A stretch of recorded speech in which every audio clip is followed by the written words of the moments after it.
उत्तर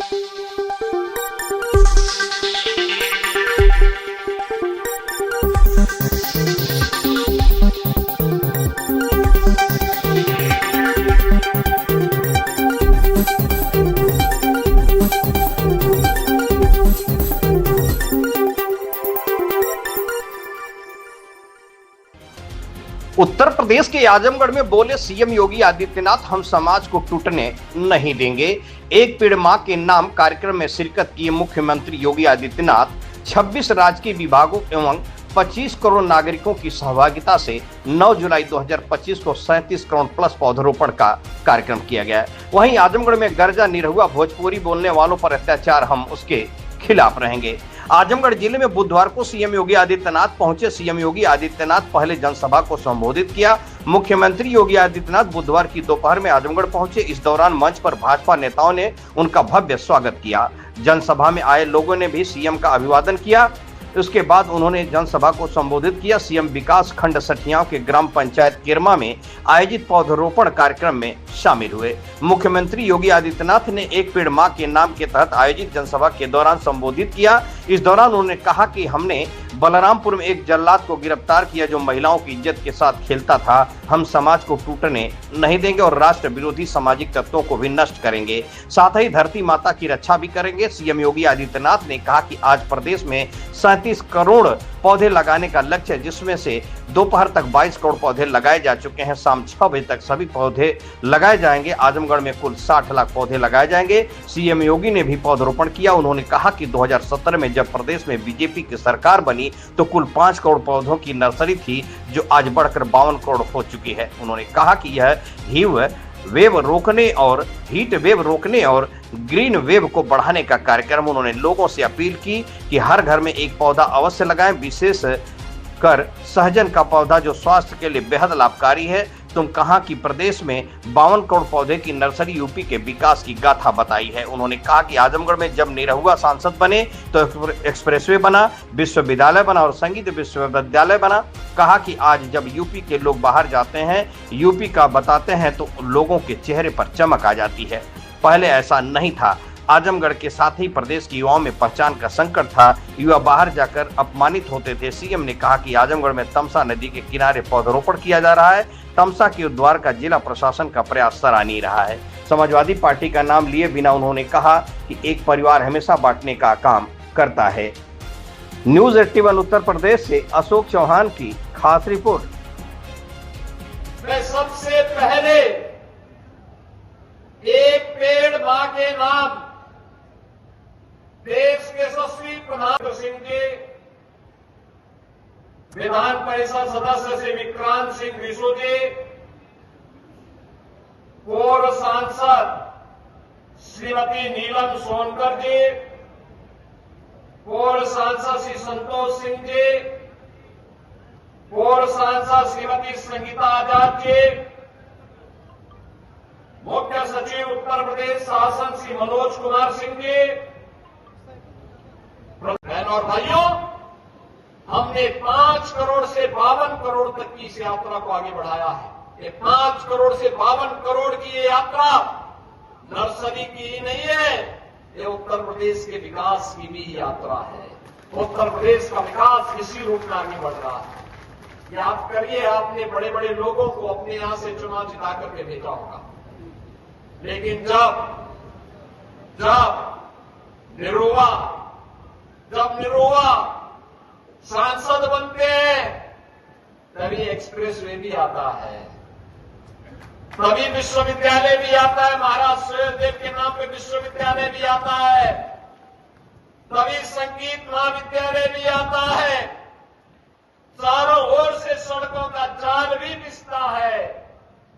ये double engine की सरकार विकास में विश्वास करती है, विभाजन में नहीं। विभाजन में नहीं,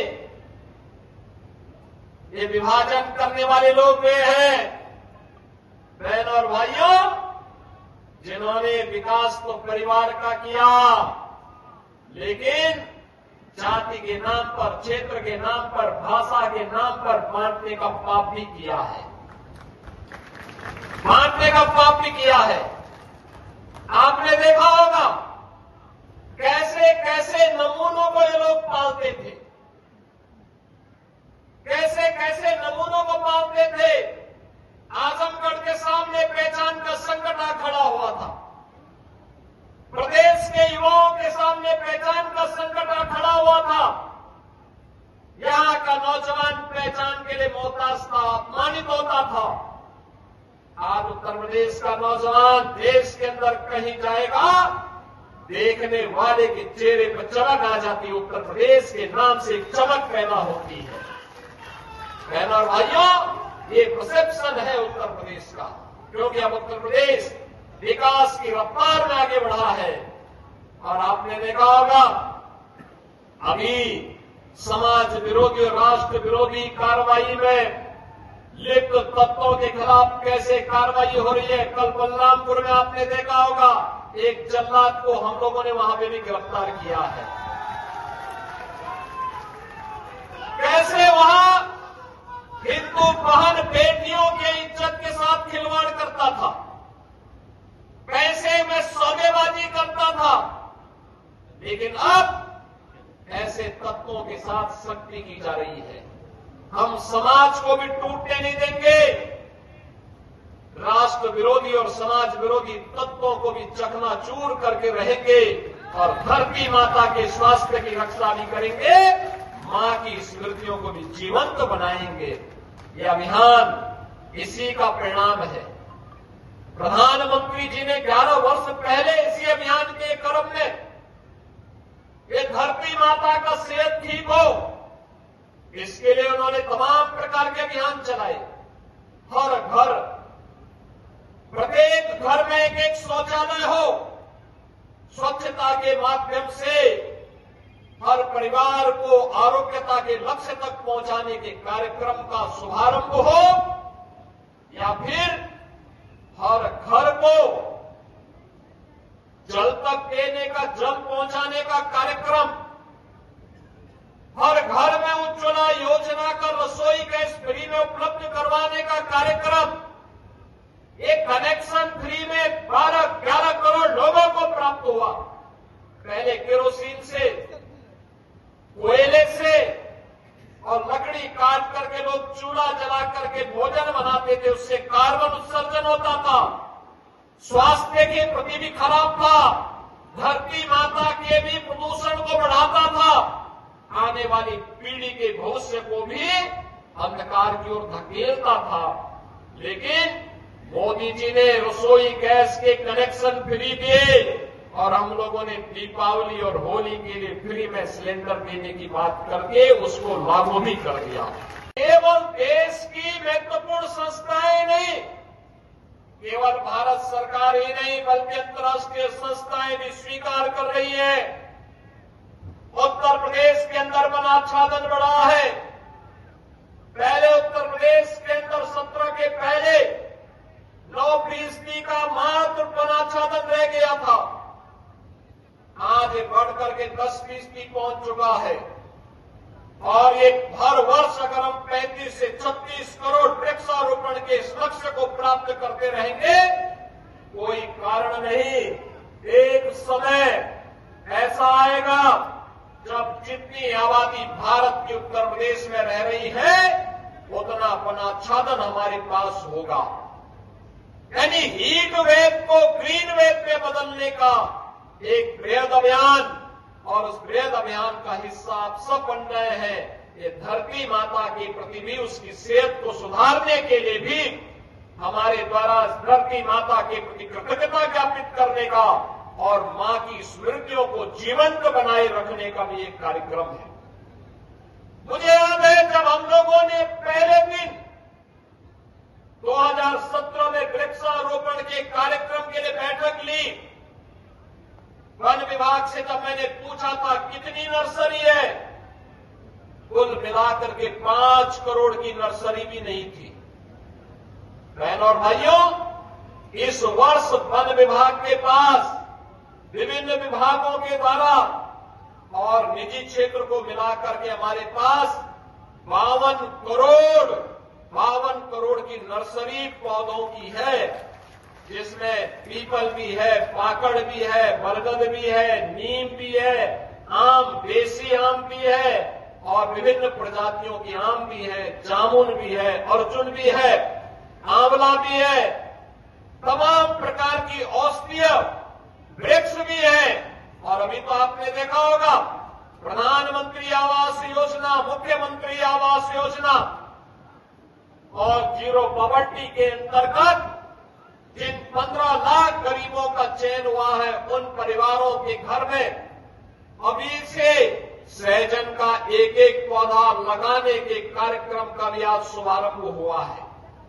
सहजन का मतलब प्रोटीन और विटामिन से भरपूर एक ऐसा पौधा, उसकी पत्तियां, उसका साग भी पौष्टिक है, उसकी फली भी पौष्टिक है।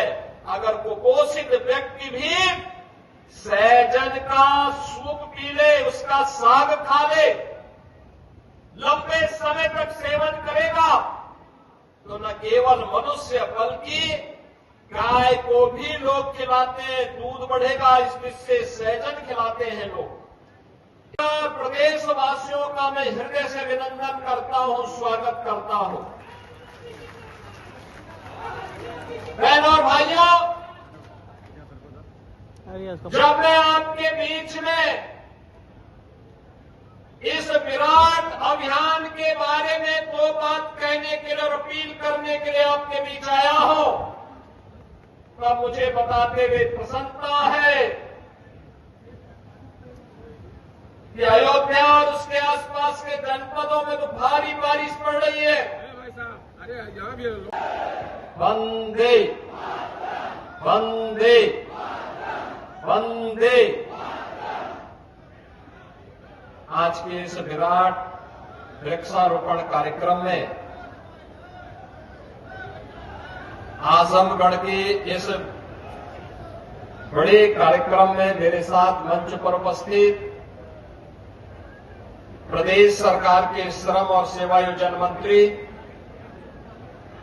आजमगढ़ के प्रभारी श्री अनिल राजभर जी, पर्यावरण एवं वन विभाग के राज्य मंत्री श्री कृष्णपाल मलिक जी, भारतीय जनता पार्टी के क्षेत्रीय अध्यक्ष श्री सहजानंद राय जी, जिलाध्यक्ष श्री ध्रुव सिंह जी, जिलाध्यक्ष लालगंज श्री विनोद राजभर जी, आज के इस कार्यक्रम में उपस्थित विधान परिषद के नाम अब तक 22 करोड़ से अधिक वृक्षारोपण का लक्ष्य उत्तर प्रदेश के अंदर पूरा किया जा चुका है। बहनों और भाइयों, ये 22 करोड़ वृक्षारोपण का मतलब उत्तर प्रदेश के एक एक व्यक्ति के नाम पर एक उसके द्वारा लगाया गया पौधा अपनी मां के प्रति भी और धरती माता के प्रति हमारी कृतज्ञता को ज्ञापित करने का एक माध्यम बना है। याद करना हमारा वैदिक उद्घोष भी रहा है, माता भूमि पुत्रोहम पृथिव्या का। ये धरती हमारी माता है, हम इसके पुत्र हैं। ये धरती के साथ ये केवल जमीन का टुकड़ा नहीं, बल्कि आत्मीय भाव दुनिया के अंदर केवल और केवल भारत के अंदर देखने को मिलता है। हमारे ऋषि मुनियों ने इस प्रकार के संस्कारों के साथ हमें जोड़ा है। और धरती माता स्वस्थ है तो हम सब स्वस्थ हैं। धरती माता अगर बीमार है, याद करना न केवल मानव जाति के लिए, जीव सृष्टि के लिए जीवन मरण का प्रश्न बन जाएगा। उनके लिए चेतावनी का संकट आ जाएगा। और इसीलिए प्रधानमंत्री जी के प्रेरणादायी मार्गदर्शन में 8 वर्ष पहले हम लोगों ने जो संकल्प लिया था कि लगातार उससे पहले के 15-20 वर्षों में उत्तर प्रदेश के अंदर वन माफिया, खनन माफिया, पेशेवर माफियाओं के द्वारा व्यापक वन कटान, अवैध खनन के माध्यम से जो अव्यवस्था और अराजकता फैलाई गई थी, वनाच्छादन लगातार कम होने का होता जा रहा था। विकास तो नहीं हो रहा था, लेकिन वनाच्छादन भी कम होता जा रहा था।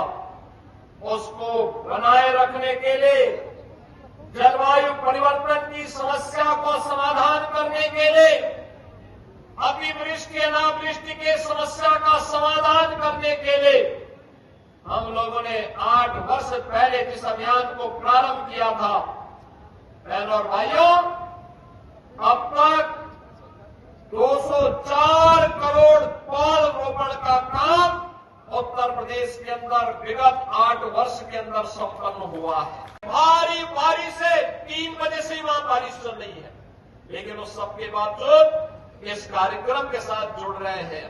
मुझे प्रसन्नता है आज समाज का विभिन्न तबका, वे धर्माचार्य हो या जनप्रतिनिधि, प्रशासन और पुलिस के अधिकारी हो या कार्मिक हो, जन या फिर सामान्य नागरिक हो या अन्नदाता किसान, समाज का हर तबका इस अभियान के साथ जुड़ रहा है और उस अभियान को सफलता की नई ऊंचाई तक पहुंचा रहा है।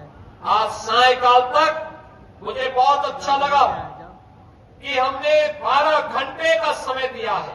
12 घंटे के अंदर 37 करोड़ वृक्षारोपण के एक नए कीर्तिमान को उत्तर प्रदेश स्थापित करेगा। बहनों और भाइयों, पहले 6 घंटे में ही हमने 22 करोड़ वृक्षारोपण के लक्ष्य को प्राप्त कर लिया है। अभी 6 घंटे बाकी है। युद्ध स्तर पर एक कार्यक्रम चल रहा है और आजमगढ़ जिला प्रशासन को मैं इस बात के लिए धन्यवाद दूंगा। तमसा नदी के पुनरुद्धार की पीड़ा को उन्होंने उठाया है। यहां के जनप्रतिनिधियों के सहयोग से हमारे विधान परिषद सदस्य, प्रभारी मंत्री, यहां के प्रमुख ब्लॉक प्रमुखगण, प्रधानगण, क्षेत्र पंचायत समिति के सदस्यगण, अन्य तमाम समाज के मानिंदों के माध्यम से उन्होंने इस कार्यक्रम का बीड़ा अपने हाथों में लिया है। तमसा नदी पौराणिक नदी है, इसका अपना पौराणिक महत्व है। यहां पर जो आश्रम है उनका अपना पौराणिक महत्व है। उस पौराणिकता को साथ विरासत का संरक्षण करने का यह अभियान हमारा है और उस नदी के पुनरुद्धार के साथ साथ वृक्षारोपण कार्यक्रम के साथ उसको जोड़ने का एक कार्यक्रम अभिनंदनीय है, सराहनीय है।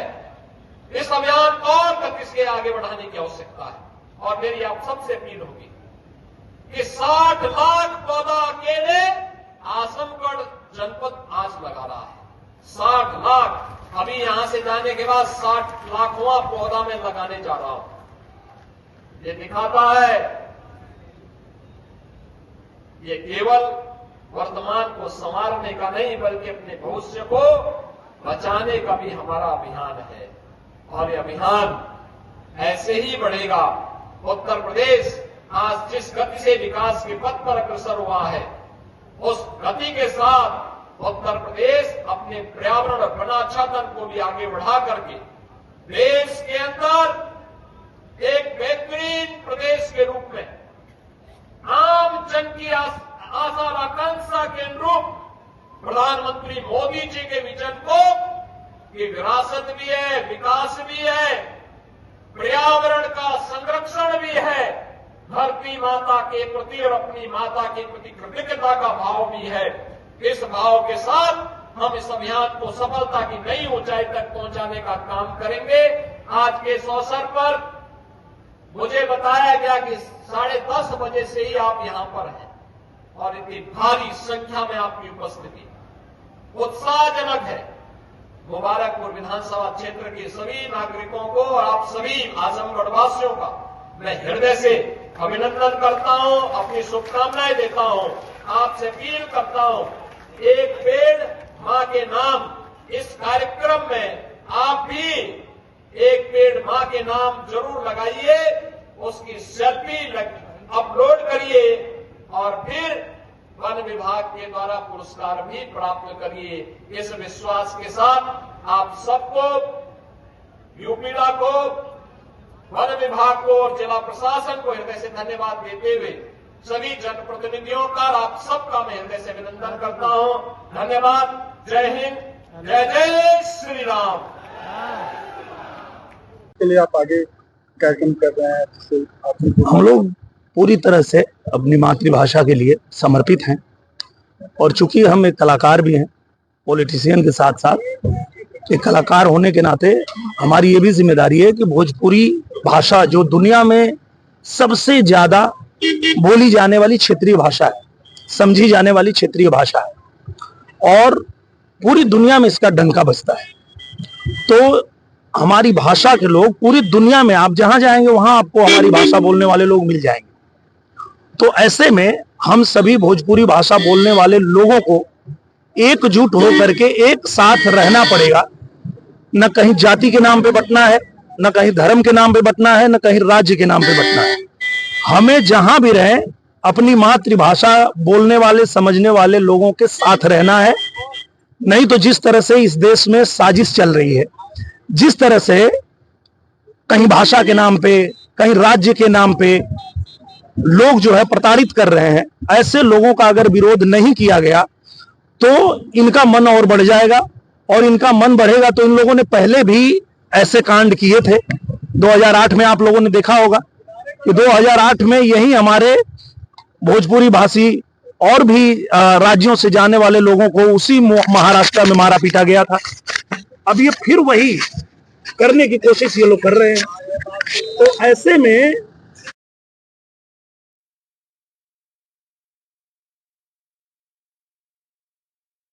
से चाहे दिल्ली से या किसी भी प्रदेश से कोई बच्चा अपने परिवार को छोड़ के अपनी रोजी रोटी कमाने गया है और उसको अगर भाषा के नाम पे और राज्य के नाम पे ये लोग प्रताड़ित करेंगे तो इनका पुरजोर विरोध होना चाहिए। मैं तो कर रहा हूं और मैं चाहता हूं कि पूरा देश इनका विरोध करे। अच्छा दिनेश जी, जिस तरीके से आपने बयान दिया कि हम डरेंगे नहीं, हम मुंबई में रहेंगे, लेकिन शिवसेना वाले आपका पता खोज रहे हैं। बिल्कुल, मेरा पता सबको मालूम है। आप महाराष्ट्र में जाएंगे और किसी रिक्शे पे बैठ जाएंगे और कहेंगे कि निरहुआ के घरे ले चल, पहुंचा देंगे। तो ऐसी बात तो क्या उनको पता नहीं मालूम है? पता उनको अच्छे से मालूम है, सबको मालूम है। और सबसे बड़ी बात यह है कि मैं अगर उन गरीबों की आवाज़ उठा रहा हूं तो इनको समझ में अब आया है कि भाई उनके साथ कोई खड़ा है जी। पूरे देश को ये पता है कि वो ऐसे ही नहीं है, उनके साथ हम भी वहाँ खड़े हैं। हमारी भारतीय जनता पार्टी की एनडीए गठबंधन की वहाँ सरकार है और वो दिन अलग था जब कांग्रेस की सरकार थी और हमारे लोगों को मारा पीटा गया था जी। अब मोदी जी की सरकार है, तुम्हारी गुंडई नहीं चलेगी, यही बताने की कोशिश कर रहा हूं मैं। अच्छा, ये राजनीति है या वोट की राजनीति है? ये देश हित में कितना सही है? ये पूरी तरह से देश को तोड़ने का काम कर रहे हैं ये लोग समाज को तोड़ने का काम कर रहे हैं। आप देखिए, मैं एक फिल्म बनाता हूँ, अभी मेरी फिल्म आई हमारा नाम बा कन्हैया, जो पूरे देश में रिलीज हुई है। उसमें काम करने वाला अलग अलग भाषा के लोग हैं, वो भोजपुरी बोलने वाले भी हैं, मराठी बोलने वाले भी हैं। आप ही के आजमगढ़ में शूटिंग हुई थी, बैंक मैनेजर का जो रोल करी है लड़की, वो मराठी लड़की है, मराठी बोलती है। उससे यहाँ कोई बोलता है कि तुम भोजपुरी बोलो? नहीं, हम तो भाईचारा वाले लोग हैं, हम आपके साथ मिल के काम करते हैं। किसी मराठी को अगर कोई दिक्कत है तो हम सहायता करते हैं, हम अपने साथ मिलजुल के उनके साथ काम करते हैं। पर इस तरह की गंदी राजनीति जो लोग कर रहे हैं उनको रोकना जरूरी है। अगर इनको नहीं रोका गया तो ये भाषा के नाम पे, राज्य के नाम पे इस देश को कमजोर करना चाहते हैं। सर, जैसे संविधान के हिसाब से भोजपुरी भाषा को दबाया जा रहा है, क्या कहेंगे? मुझे लगता है कि मैंने जब सदन में मुझे बोलने का पहला अवसर मिला था तो मैंने पहला ही अपना भाषण यही रखा था कि भोजपुरी भाषा बोलने वाले पूरी दुनिया में लोग हैं और देश के बाहर जब भोजपुरी को मान्यता मिल चुकी है तो देश में क्यों नहीं। तो इसकी मांग तो मैंने सदन में भी रखा था। भोजपुरी के बहुत से लोग कलाकार हैं, लेकिन स्पेशली उन्होंने आपको हाईलाइट करके कहा है आपको तरफ से, तो क्या कहेंगे इसके लिए? मैं ये कह रहा हूँ कि जो उनकी आवाज़ उठाएगा उन्हीं से वो लड़ेंगे ना। तो भाई, ये देश संविधान से चलेगा कि गुंडागर्दी से चलेगा? कानून व्यवस्था से ये देश चलेगा कि गुंडागर्दी से चलेगा? अपने भोजपुरी समाज के लिए क्या कहेंगे? मैं भोजपुरी समाज को सिर्फ एक ही बात कह रहा हूँ कि आप लोग एकजुट रहिए। अगर आपको ये लोग जाति के नाम पे बांट दिए, अगर ये लोग आपको राज्य के नाम पे बांट दिए, तो आप कमजोर हो जाएंगे। उसको लेकर राजनीति हो रही है। देखिए, ना मैं कोई गंदी राजनीति करता हूं, ना मैं किसी गंदी राजनीति का समर्थन करता हूं। मैं ये कहता हूं कि देश में जोड़ने की राजनीति करो, तोड़ने की नहीं। देश में विकास की राजनीति करो। आज हमारा उत्तर प्रदेश कैसे चमक रहा है, आप देखो हमारे आगे उत्तर प्रदेश को। और कहीं भी तोड़ने की राजनीति नहीं होनी चाहिए। इस देश को आगे बढ़ा रहे हैं हमारे पूज्य प्रधानमंत्री नरेंद्र मोदी जी। पूरे दुनिया में भारत का डंका बज रहा है, उत्तर प्रदेश का डंका बज रहा है। इसको ऐसे ही आगे बढ़ाना है, इसको कमजोर नहीं होने देना। अच्छा, समाजवादी पार्टी ने अपना कार्यालय घर भी बना लिया। आपने कहा कि अखिलेश हुए फरार, लेकिन अब तो वो लोग कह रहे हैं कि निरहुआ हुए फरार, मेरा घर बन गया। ये लोग पहले कार्यालय खोले, कार्यालय में ताला लटका है।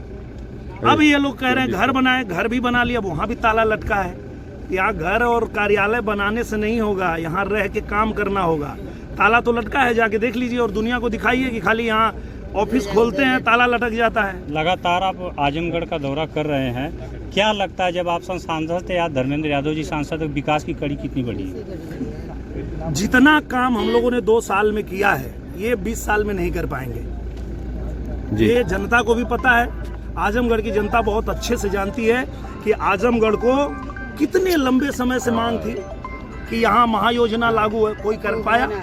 किया हो तो बता दीजिए। आजमगढ़ को महायोजना लागू किसी ने कराया तो हमने कराया। हमारे उत्तर प्रदेश में पूज्य महाराज जी ने उद्योग धंधे लगाने शुरू कर दिए। आपके बाल बच्चों के भविष्य के लिए उत्तर प्रदेश को उत्तम प्रदेश बनाया है पूज्य महाराज जी ने। तो धन्यवाद तो बनता है। आप सब जोरदार ताली से पूज्य महाराज जी का धन्यवाद दीजिए कि ऐसे पूज्य महाराज जी ने उत्तर प्रदेश को ऐसा बना दिया है कि कहीं भी जाता हूं बड़े गर्व से कहता हूं कि देवता भी आते जहां साधु के भेष में, देवता भी आते। यही उत्तर प्रदेश है, यही आजमगढ़ की धरती है। देवता भी आते जहां साधु के भेष में, आप भी पधारो कभी उत्तर प्रदेश में। आप भी तो आओ मेरे उत्तर प्रदेश में। क्यों? अवध में राम जन्मे, मथुरा में कान्हा, जहां जन्मी सीता मैया, धाम जहां जन्मी राधा मैया, धाम बरसाना। गए ना आप लोग मथुरा, अयोध्या, काशी? ये वो धरती है जो भगवान को भी जन्म लेना होता है तो इसी धरती पे जन्म लेते हैं। यही उत्तर प्रदेश है, जिस उत्तर प्रदेश को पूज्य महाराज जी ने सबके लिए चमकाया है, सबके लिए बनाया है और सबका स्वागत अभिनंदन करने के लिए हम लोग तत्पर रहते हैं। तो इसीलिए मैं अब ज्यादा कुछ नहीं कहते हुए, पूज्य महाराज जी का आदेश था, 2 लाइन मैंने गा दिया और अब पूज्य महाराज जी को हम लोग सुनेंगे। और आज जो उपलक्ष्य है, आज आजमगढ़ की धरती पे जैसे ही कुछ हुआ रिक्शा वाला, हुआ रिक्शा वाला, और जब देश के अलग अलग हिस्से में भोजपुरी बोलने समझने वाले लोगों के साथ कोई अत्याचार करने की कोशिश करेगा, कोई भी हमारे भोजपुरी बोलने वाले लोगों के साथ मारपीट करेगा, तो आज इस मंच से बताता हूं मैं उसको, जे ना गरीब संग करे इंसाफ हो,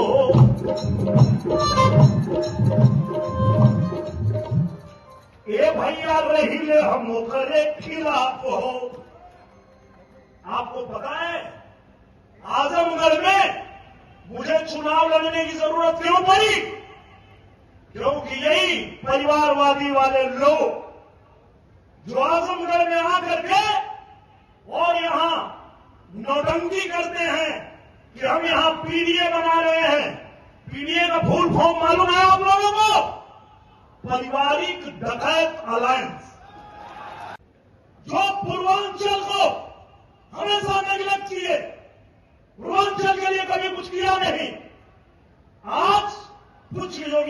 आदित्यनाथ महाराज जी के शासनकाल में पूरा उत्तर प्रदेश तो उत्तम प्रदेश बन ही रहा है।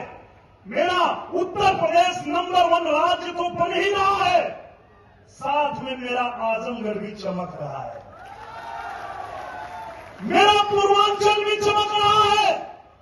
पूर्वांचल एक्सप्रेसवे से आजमगढ़ को जोड़ के आज पूज्य महाराज जी ने पूर्वांचल का भाग्य बदल दिया है।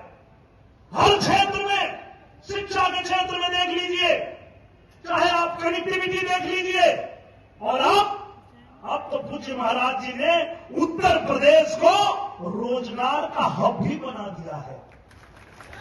अवसर में हम पौधा देकर ही सम्मानित करेंगे श्री अमरजीत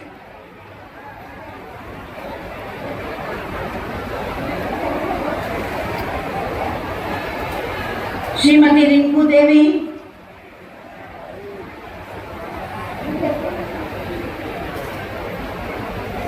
श्रीमती सोनमती देवी,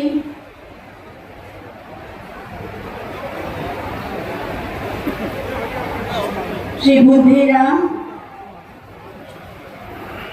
और श्रीमती अनीता देवी।